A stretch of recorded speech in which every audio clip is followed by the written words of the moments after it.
हमारी कौम में सबसे ज्यादा सस्ती दो चीज खरीदते हैं। दो बताता हूं, दो चीजों को अपनाते हैं सबसे ज्यादा सस्ता। जी बता दूं कौन सी? सुनना चाह रहे हो? एक कुर्बानी का बकरा और दूसरा मस्जिद का इमाम।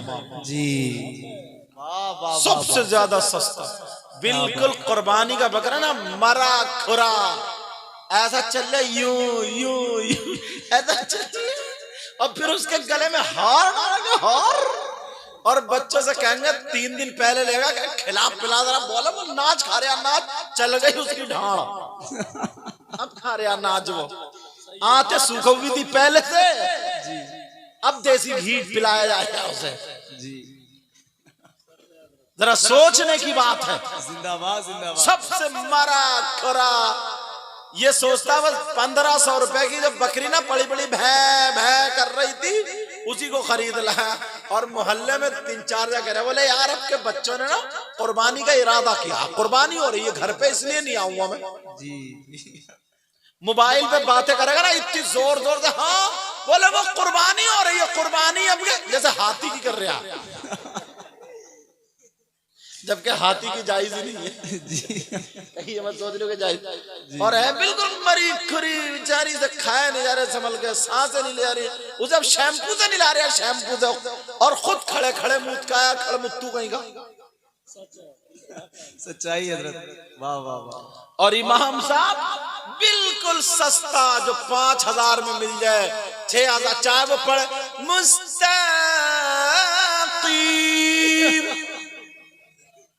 अब पूछो नमाज हो रही है नहीं हो रही है, कोई पता नहीं है, कोई पता, तुम्हें तो सस्ता मिल जाए बस।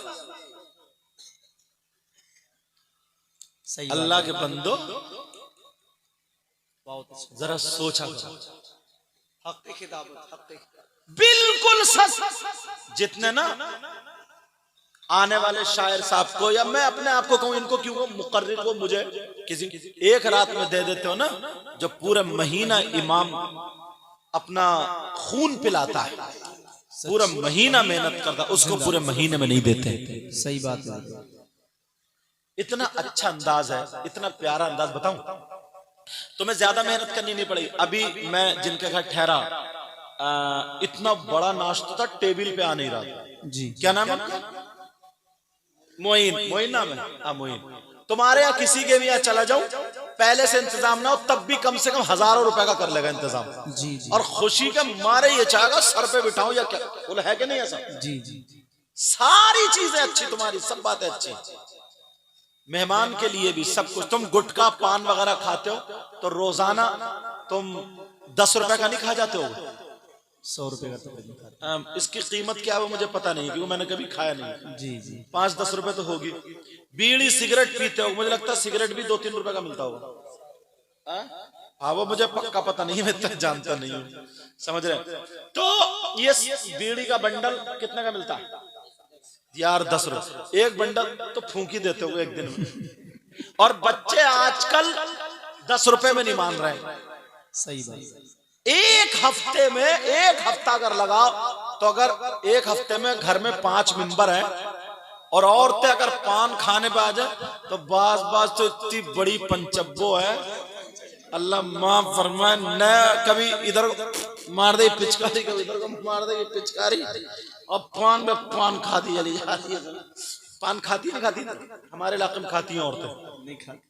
चलो तो एक हफ्ते में एक बंदे का कम से कम 100 रुपए का खर्च तो हो ही जाता है ऊपर की इन चीजों में। एक ये मैंने बहुत बहुत बहुत कम वाला खर्चा बताया, 100 रुपए एक हफ्ते में। अब 5 लोग हैं, 500 होगा एक हफ्ते में जी यार। और इस हफ्ते में अगर बीच में किसी के बच्चे को बुखार आ गया, तबीयत खराब हो गई और हॉस्पिटल जाना पड़ गया, 2-3 हजार रुपए से कम में निकल के नहीं आता। सही बात। एक बुखार की भी दवा लेने जाओ तो 100-150 रुपए की मिलेगी, बोलो है कि नहीं है? जी, और यार कोई मस्जिद ऐसी नहीं है जिस मस्जिद में 100 नमाजी ना आते हो, बोलो आते नहीं आते? जी, तो हफ्ते में एक जुमा आता, एक जुमे को तुम मस्जिद में 50 रुपए नहीं डाल सकते? 50 रुपए, 50 रुपए अगर मस्जिद में डाल दे 100 आदमी गुल्लक में, तो 5,000 एक जुमे को हो रहा है। 5 जुमा होते हैं, 5 जुमा, 5 जुमे में 25,000 हो रहे हैं। यार यही सोच लो कि एक बंदा हमारा जो गुटखा खा रहा था उसी को दे रहे हैं। और मैं तुम्हें वो बात बता रहा हूं जो किताब में नहीं मिलेगी, बुजुर्गों के सीने से मिलती है। वाह वाह वाह वाह वाह वाह। बता दूं, अगर तुमने अल्लाह के घर में डाले, दीन के लिए डाले, तो तुम्हारे बच्चे ना बीमारियों से बच जाएंगे। सुभान अल्लाह। नारे तकबीर, नारे रिसालत, पैगामे मोहब्बत, सैयद मुकीमुर रहमान साहब क़िबला। तुम्हारे बच्चे हादसात से बच जाएंगे। क्या बात। तुम्हारे बच्चे डॉक्टरों के पास जाने से बच जाएंगे। तुम्हें पता भी नहीं चलेगा, इतनी बीमारियों से बच जाएंगे। और अल्लाह से तिजारत करो। सुभान अल्लाह। 25,000 रुपए तुम्हारे ये एक महीने में 250 रुपए गए 5 जुम्मों में। कुछ ज्यादा क्या ये? इतना भी नहीं कर सकते हो? कितना प्यारा मजहब है यार। सुभान अल्लाह। तुम्हें कोई अलग से चंदा भी करना नहीं पड़ेगा, समझे? और तुम काम कर रहे हो ना, अगर 2%, 1%, 3% अगर फायदा हुआ तुम्हारा, तुम उतने निकाल के मस्जिद की गुल्लक में डाल दो, मस्जिद के लिए डाल दो। 50,000 रुपए महीने के ये हो सकते हैं। इतने तुम दे सकते हो, इतना दे सकते हो, फिर वो इमाम ना तुम्हारे लिए दुआएं करेगा। सुभान अल्लाह। तुम अगर 10 रुपए भी ना, 20 रुपए भी इमाम से, एक तो ये मुसाफा हो जाएगा जुमे के दिन, और 20 रुपए हाथ में रख के सब लोग सब मिल करके अगर हर जुमे को यार मुसाफा कर ले, तो तुम्हारे 20 रुपए जाएंगे, उस आदमी का भला हो जाएगा।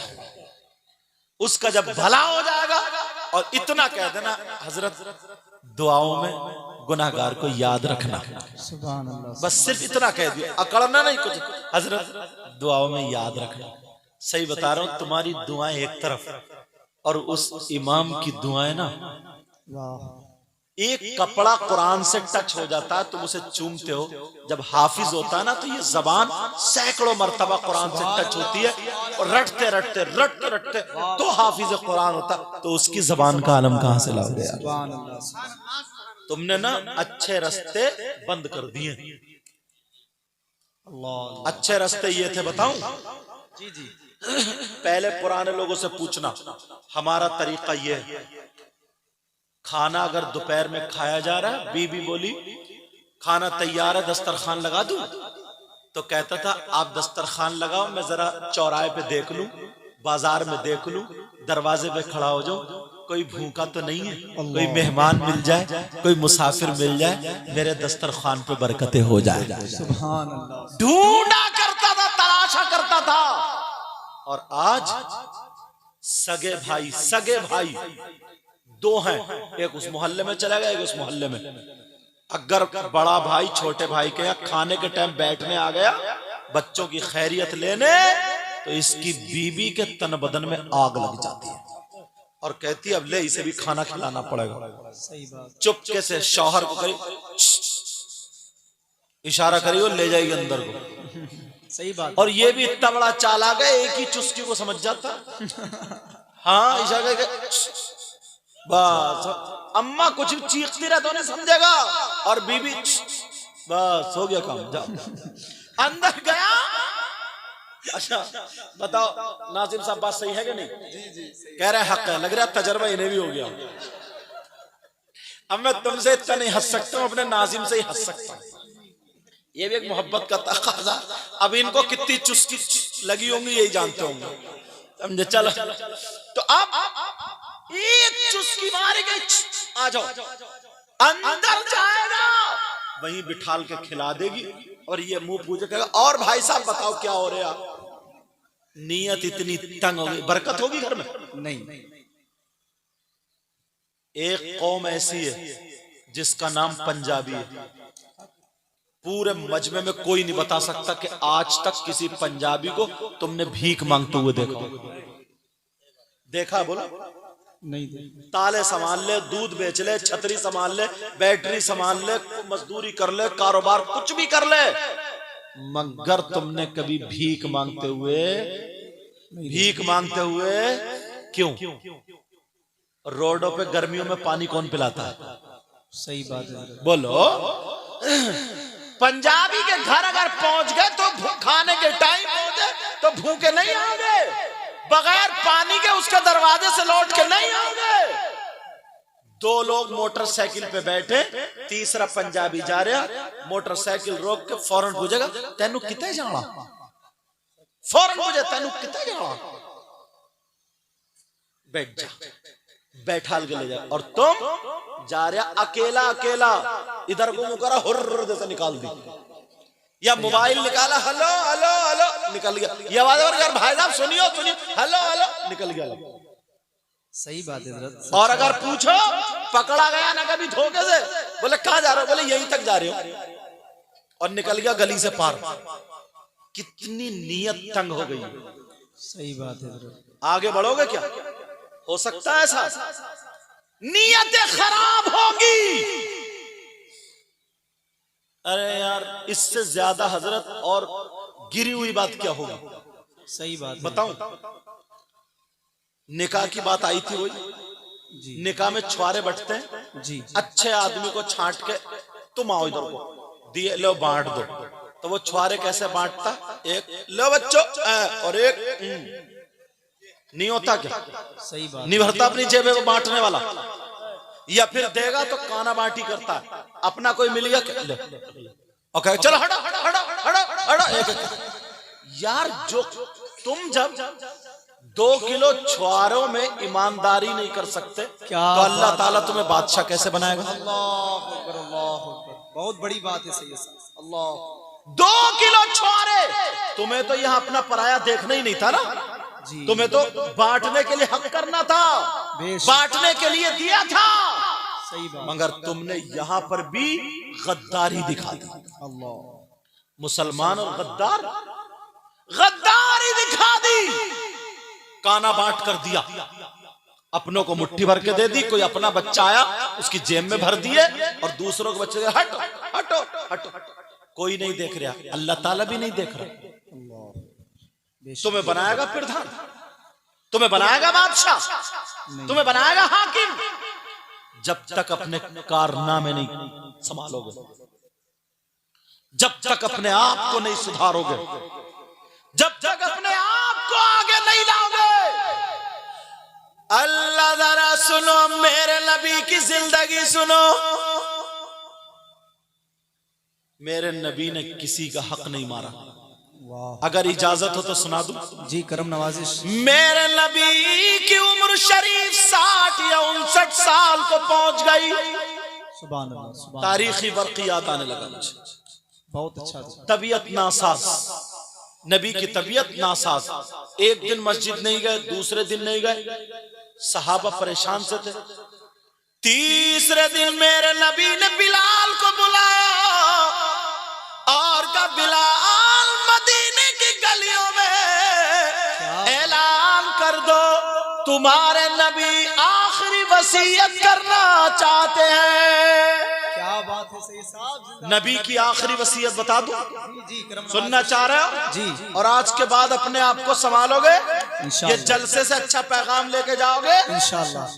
का आखिरी वसीयत करना चाहते हैं। मेरे नबी इतने कमजोर हो गए थे, तबीयत इतनी नासाज थी, जिस्म इतना कमजोर हो गया था।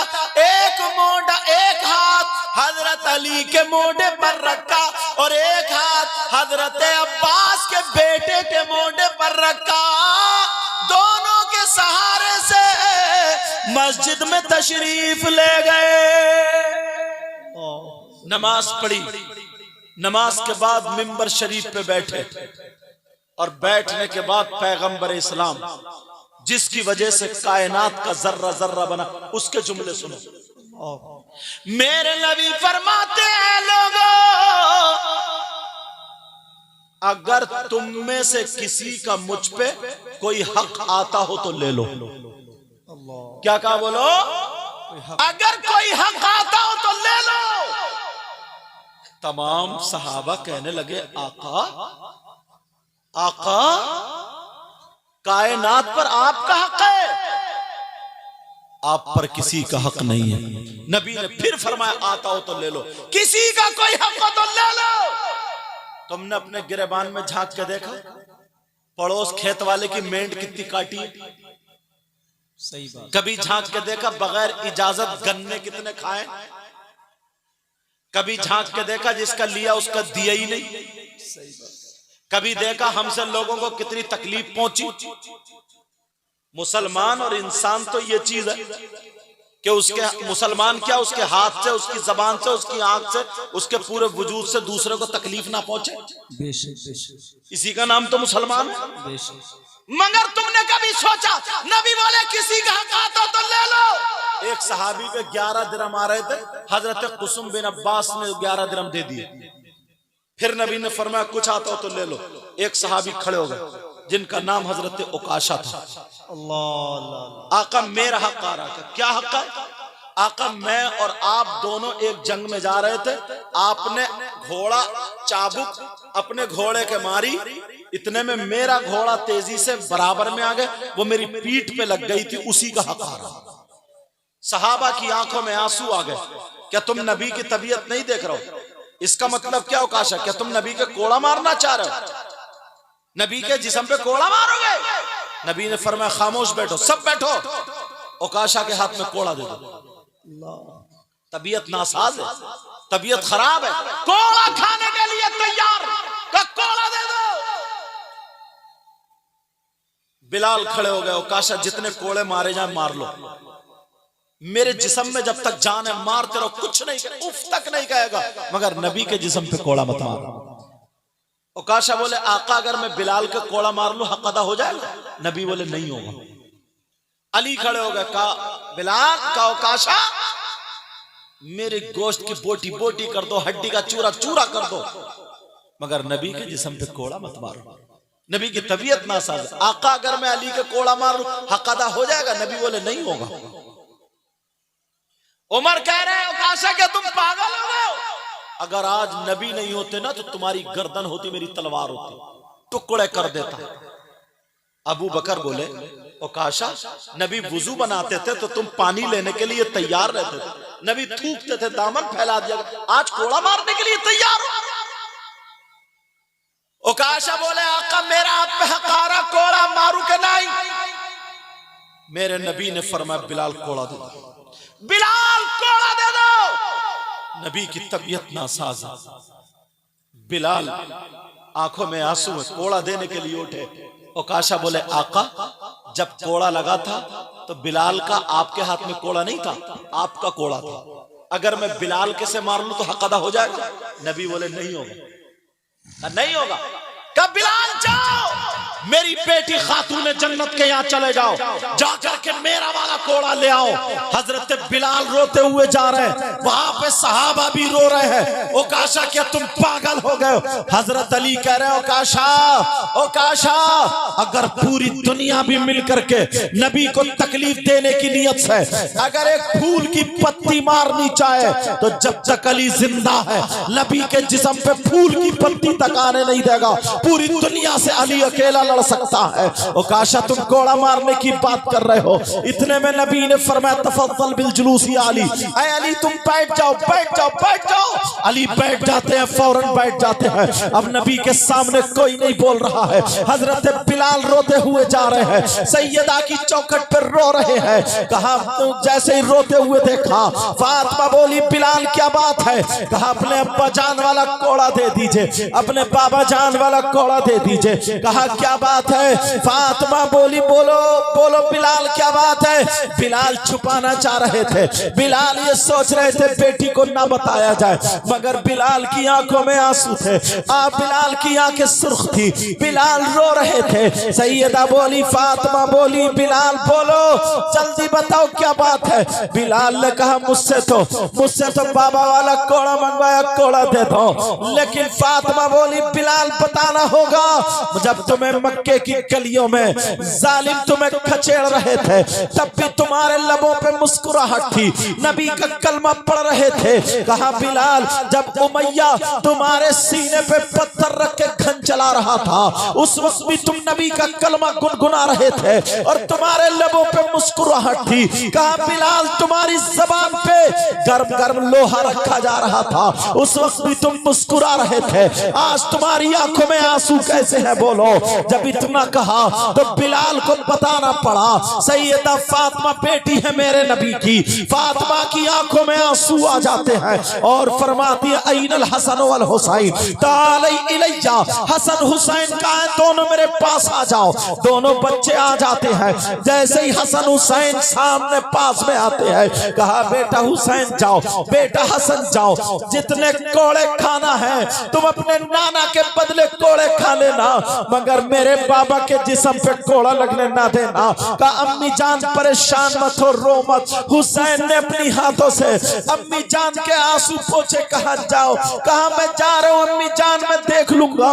हजरत बिलाल ने बगल में कोड़ा दबाया, हसन हुसैन को हाथों में पकड़ा। छोटे छोटे बच्चे हैं, नबी की बारगाह में जब पहुंचने वाले हैं, हुसैन ने अपने नाना को मिंबर पर बैठे हुए देखा, हाथ बिलाल का छोड़ दिया और छोड़ने के बाद सीधे नाना को जाके चिपट गए और कहने लगे नाना जान हमने 3 दिन से आपको नहीं देखा है, आपकी तबीयत नासाज है। नाना जान बताएं कौन ओकाशा है, किसका नाम ओकाशा है, कौन कोड़े मारना चाहता है आपके जिस्म पर?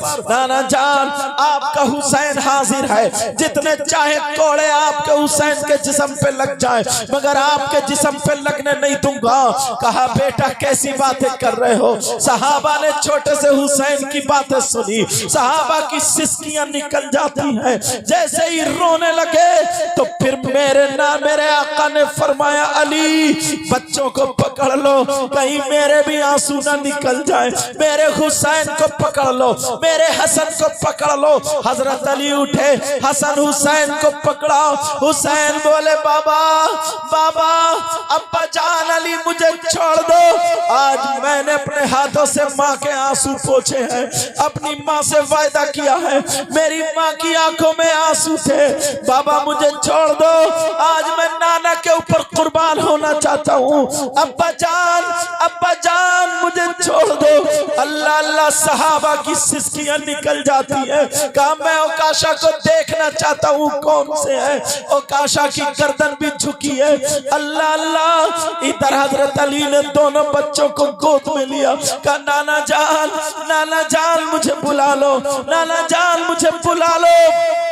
अली दोनों बच्चों को पकड़ के बैठ जाते हैं। अब मेरे नबी फरमाते हैं बिलाल ओकाशा के हाथ में कोड़ा दे दो। हजरत ओकाशा ने जब कोड़ा लिया, कह रहे सहाबा ओकाशा मान जाओ, अरे नबी की तबीयत तो देखो, क्या तुम पागल हो गए हो? ओकाशा कहने लगे आका जिस वक्त आपका कोड़ा लगा था तो मेरे जिस्म पे चादर नहीं थी, मैं नीचे एक चादर बांधे हुए था, ऊपर से कोई चादर नहीं थी, नंगे जिस्म पे लगा था, आप चादर ओढ़े हुए हैं, अगर मैं इसी चादर के ऊपर से मार लूं तो क्या हक अदा हो सकता है? मेरे नबी ने फरमाया नहीं, मेरे नबी ने वो चादर उतार के मिंबर शरीफ पर रख दी। अल्लाह अल्लाह, नबी का गोरा गोरा जिस्म दिखा, नबी का नूरानी जिस्म दिखा, नबी का खूबसूरत जिस्म दिखा। सहाबा देख करके फिर आंखों में आंसू है। कहा बिला, कहा ओकाशा कोड़ा मारो ओकाशा। हजरत ओकाशा कहने लगे आका जिस वक्त कोड़ा लगा था तो मेरा मुंह आपके चेहरे की तरफ को नहीं था, मेरा मुंह आपके रुखे अनवर की तरफ को नहीं था, मेरा मुंह आपके रुखे ज़ेबा की तरफ को नहीं था, मेरा मुंह आपके चेहरे अनवर की तरफ नहीं था। ऐ आका अगर मैं ऐसे ही मार लूं तो क्या हक अदा हो सकता है? मेरे नबी ने अपना चेहरा घुमा दिया, अपनी पीठ शरीफ ओकाशा की तरफ को कर दी। अरे कितना देखो, एक हक के लिए गुलाम से कोड़ा खा रहे हैं। अरे तू कैसा बेटा है, अपने बाप की गर्म बात नहीं सुन सकता है? तू कैसा मुक्तदी है, अगर तेरा इमाम तुझे डांट दे तो तू उसकी नहीं सुन सकता है? कैसा तू छोटा है, तेरा बड़ा अगर तुझे कोई नसीहत की बात कह दे तो तू गर्दन टेढ़ी कर लेता है। मेरे नबी को जरा देख, एक गुलाम से कोड़ा खाने के लिए तैयार है। नबी ने अपना चेहरा मुकद्दस घुमा लिया है, अपनी पीठ शरीफ ओकाशा की तरफ को कर दी है। कहा ओकाशा मारो, कोड़ा मारो। जब ओकाशा ने देखा नबी की यहाँ पीठ पर, यहाँ पर मोहरे नबुव्वत थी जिस पे कलमा लिखा हुआ था, ला इलाहा इल्लल्लाह लिखा हुआ था, अल्लाह अल्लाह मोहरे नबुव्वत लिखी हुई थी, नबुव्वत की मोहर मेरे नबी के शाने यहाँ पर थी गर्दन के नीचे। हजरत ओकाशा की जब नजर मोहरे नबुव्वत पर पड़ती है, आगे बढ़ते हैं, मोहरे नबुव्वत को अपने होठों से बोसा देते हैं और फिर कदमों पे गिर जाते हैं। गिरने के बाद कहते हैं आका माफ कर दिया जाए, आका माफ कर दिया जाए। और चादर उठा करके मेरे नबी को उड़ा देते हैं और ओकाशा खड़े होकर के कहते हैं, ऐ बिलाल तुम समझ रहे थे कि मैं नबी के जिस्म पर कोड़ा मार लूंगा। ऐ उमर तुम समझ रहे थे कि मैं नबी के जिस्म पर कोड़ा मार लूंगा। ऐ अबू बकर तुम समझ रहे थे कि मैं हसन हुसैन के कोड़े मार लूंगा। ऐ अली तुम समझ रहे थे कि मैं आका के जिस्म पे कोड़ा मार लूंगा। अरे मेरे माँ बाप नबी के नाम पे कुर्बान, मेरी जान नबी के नाम पे कुर्बान। मुझे जान मिली है तो नबी के सदक़े में, मुझे ईमान मिला है तो नबी के सदक़े में, कायनात का जर्रा जर्रा बना है तो नबी के सदक़े में। ऐ अबू बकर सिद्दीक़ सुनो, मैं नबी के जिस्म पर कोड़ा नहीं मार सकता, मगर मैंने दुआ की थी, मैंने तमन्ना की थी, मौला अपनी आंखों से मोहरे नबुव्वत देखूं और इन होठों से बोसा दे दूं। आज मेरी वही तमन्ना पूरी हो रही थी। नारे तकबीर या रसूल अल्लाह। वाह वाह वाह, बहुत अच्छा, सही है साहब, जिंदाबाद।